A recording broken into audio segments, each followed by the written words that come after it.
Hi, I'm Lindsey Lornell with NFP. I work in sales enablement, and this is our big questions series. It's a video series where we interview our subject matter experts for topics that are top of mind with our employers and their employees right now during the coronavirus outbreak.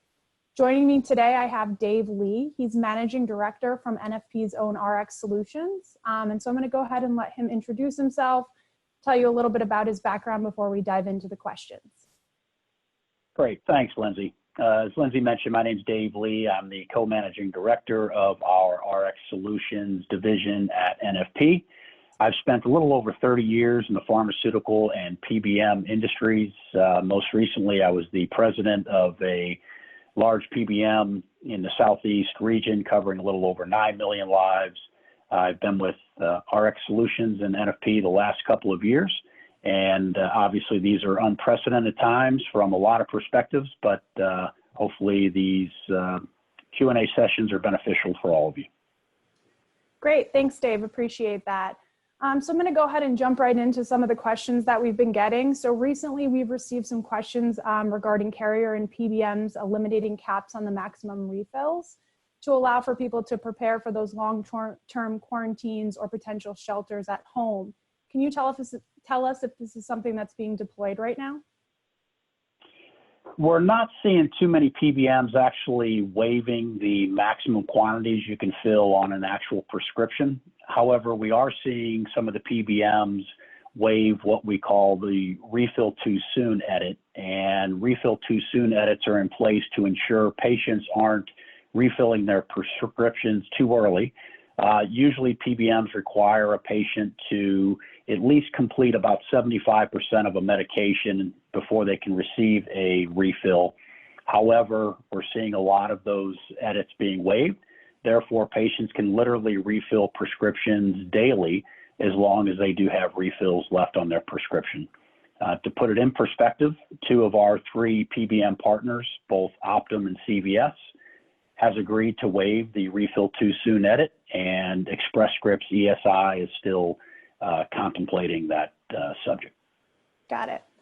So another question that we've been getting is regarding mail order benefits. So are you aware of any changes to mail order prescriptions that could impact employees? Do you think we'll continue to see mail order as a benefit option for members going forward?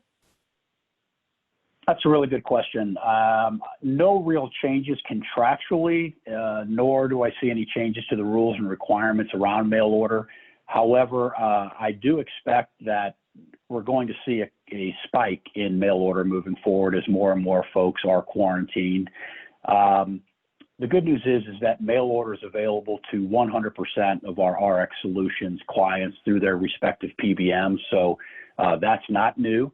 Mail orders typically reserved for chronic medications, maintenance medications that are used for chronic conditions like hypertension, like diabetes, not really acute meds. The acute meds that need to be used quickly for a shorter period of time still need to be filled through the normal retail pharmacy network. But I do, in fact, expect to see significant spikes in retail prescriptions moving forward. In fact, we've already seen a significant spike in overall utilization. Looking at one of our PBM partners just since the week of February 26th compared to the week of March 2nd, one PBM has seen an increase of 73% in prescription utilization. And comparing the week of February 26th to the week of March 9th, that same PBM has seen a 93% increase in utilization. So virtually doubling their overall prescription utilization in a 2-week period. Wow. I think something else that's been coming up pretty regularly is around concerns regarding drug shortages and the ability to fill prescriptions due to these potential drug shortages.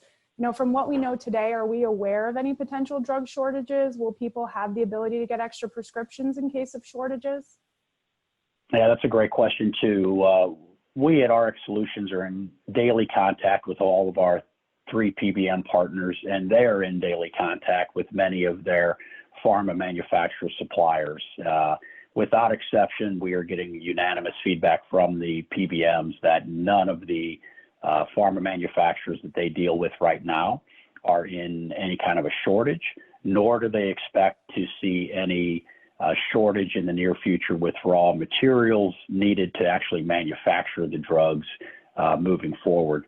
The good news is these PBMs are very well prepared based on unfortunate situations in the past, emergencies, shortages of drugs like EpiPens, multiple natural disasters like tornadoes and hurricanes. So they've been through these types of scares before where there could be shortages. There's also about 20,000 different pharmaceuticals on the market right now, many of which are for chronic medications that have various alternatives available in each respective therapy area. So the PBMs are experts at identifying alternative medications for a particular patient, and should the need arise for any alternative medications, they can work closely with your provider to recommend any adjustments. But right now, again, without exception, the pharmaceutical manufacturers are claiming that there are no shortages in their pipeline. Got it. So we've talked a lot about potential impacts to members or employees, but I want to switch gears a little bit and focus on some of the employer concerns that we're hearing. One specifically around paying invoices. So are you hearing anything about PBMs allowing employers extra time to pay their invoices?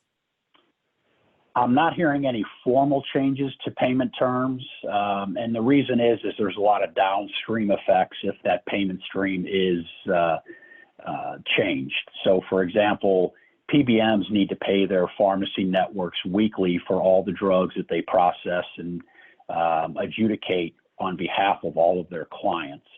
So it would need to be a mutual decision with all of the different parties involved in the supply chain, including the pharmacies nationwide, of which over 67,000 of the retail pharmacies, mail order pharmacies, specialty pharmacies are in each PBM's network.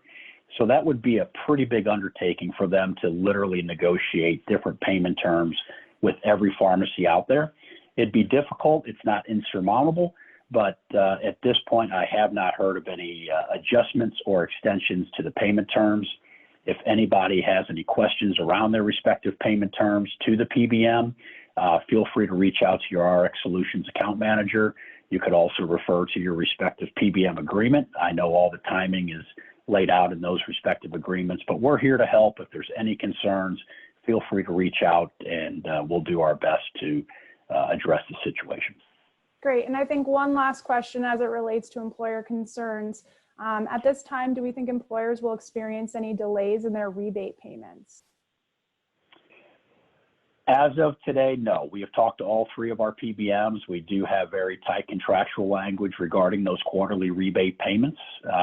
They also have very tight contracts that they've agreed to with each of the pharma manufacturers for the brand drugs that they're receiving rebates on. So in the near term, I do not expect any changes whatsoever regarding the rebate payments. However, if that changes or we get any wind from the PBMs, we'll be sure to let you know as soon as we hear. Great. Well, Dave, thank you so much. This has been extremely helpful. We really appreciate your time. For those of you listening, make sure to visit nfp.com and our insights page for the most up-to-date information. Our subject matters are updating that on a regular basis as we receive more information. So make sure you check it out. Thanks, everybody. Stay safe, stay healthy.